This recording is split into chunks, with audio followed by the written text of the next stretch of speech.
Victory wings ప్రేక్షకులకు నమస్కారం.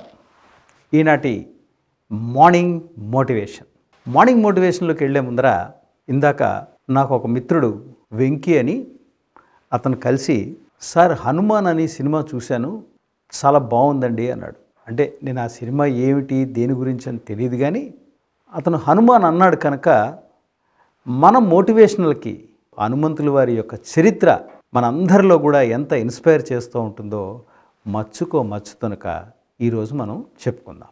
ఏదైనా ఒక భావన, ఒక ఊహ, ఒక అభిప్రాయం, అది మనం కొంచెం సేపు ఒక టేబుల్ టాప్ అనుకుందాం. ఆ టేబుల్ టాప్ని ఎలా ఉండాలి అంటే కింద 3 లేక అంతకన్నా ఎక్కువ కాళ్ళు ఉండాలి, కనీసం 3 కాళ్ళు ఉండాలి. అంటే ఈ అభిప్రాయాన్ని నమ్మకంగా మార్చాలి అంటే మీకు దానికి కొన్ని ఆధారాలు కావాలి.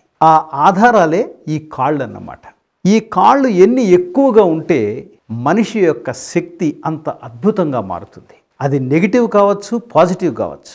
అభిప్రాయాలు నమ్మకాలుగా ఎలా ఏర్పడతాయి అనేదానికి ఒక గొప్ప ఉదాహరణ రామాయణంలో కిష్కింధా కాండలో హనుమంతుల వారి యొక్క పాత్ర. ఎలాగో ఇప్పుడు మనం విన్నాం చూడండి. సముద్రం నుంచి లంక చేరాలి అంటే కనీసం 100 యోజనాల దూరం ఉందట. మరి అక్కడ ఉన్నటువంటి వానరులందరిలో కొంచెం గొప్ప బలం ఉన్న వాళ్ళందరూ కూడా 10 లేక 20 యోజనాల దూరం దూకగలమని చెప్పి విరమించుకున్నారు. తర్వాత అంగదులు వారు వచ్చారు. వారు అతి కష్టం మీద నేను వెళ్ళగలనేమో, మరలా తిరిగి రావటం నా వల్ల కాదు అని చెప్పారు. ఇక జాంబవంతులు వారు సరే నేను ఆల్రెడీ వృద్ధుణ్ణి అయిపోయాను కనుక నేను ఈ పని చెయ్యలేను అని తేల్చి చెప్పేశారు.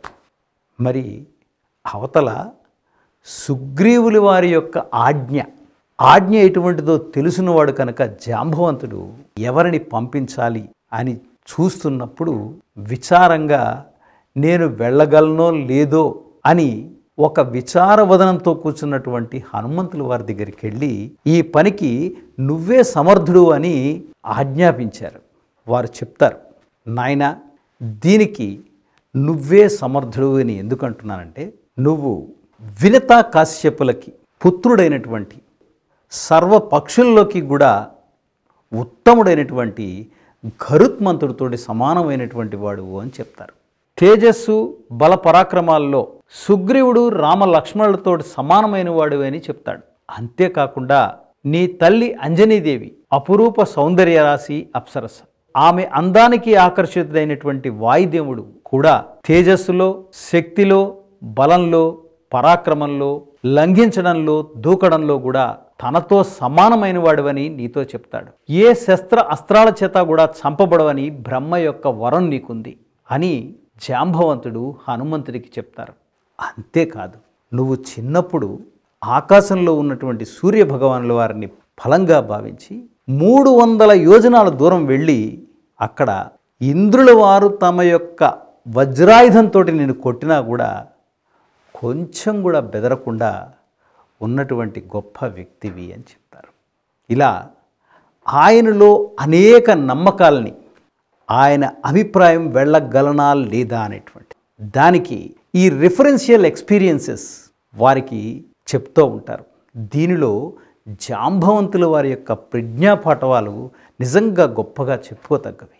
మరి ఇన్ని రిఫరెన్షియల్ ఎక్స్పీరియన్సెస్ ఇవ్వడం వల్ల, అనుభవాలను ఇవ్వడం వల్ల ఇక మీ అందరికీ తెలిసిందే హనుమంతుల వారు ఇక అక్కడ నుంచి ఏ విధంగా ఆ సముద్ర తీరం నుంచి లంకకి లంఘించాడు అనేది మనందరికీ తెలిసినటువంటిదే.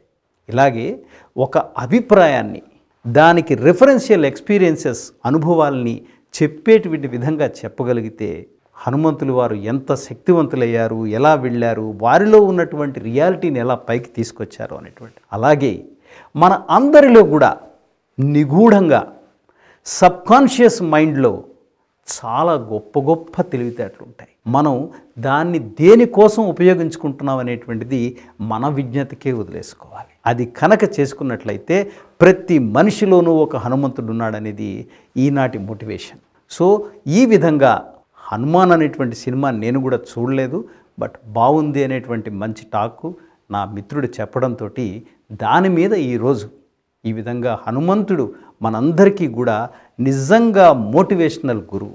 అదే చూడండి, అక్కడ లంకకు వెళ్ళడం, అక్కడ లంకలో వారి బాలానికి రావణాసుడు నిప్పు పెట్టిస్తే లంక అంతా కాల్చడం, ఇవన్నీ చేసినా కూడా తిరిగి వచ్చిన తర్వాత ఆయన మాటలు చెప్పడంలో కూడా రాములు వారిని చూసి ఒకటే అంటాడు, సీతమ్మని చూసి తిని అంటాడు, నీ పని చేశాను అని చెప్పడం. ఇలా ఎన్నో విషయాలు తెలుస్తూనే ఉంటాయి. మరిన్ని మంచి విషయాలతో మరొక వీడియోలో కలుద్దాం. అంతవరకు సెలవు. మీ ఫణీంద్ర గోటేటి. మీకు ఈ వీడియో నచ్చినట్లయితే లైక్ చేయండి, షేర్ చేయండి, సబ్స్క్రైబ్ చేయండి. చివర్లో గంట కొట్టడం మర్చిపోకండి.